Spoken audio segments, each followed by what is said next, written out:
how to pick a Masters number 7 lock.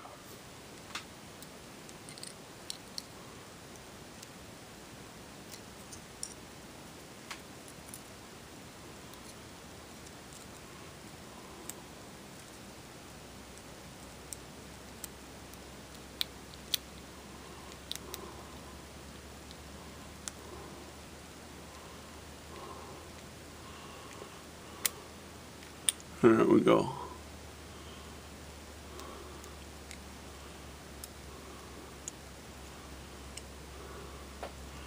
I have a number 7 locks.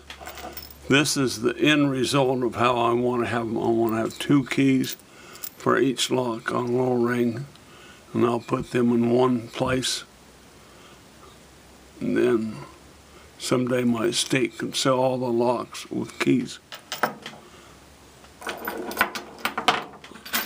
I use my tryout keys to see if I can find a key that will fit, and then I make 2 of them and put them on the lock. That's the plan.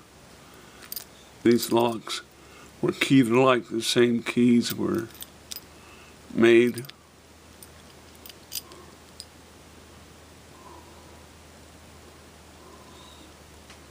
You see this one there, how that's cut? I did that. Look almost like bump keys. Peace. Don't break the lock.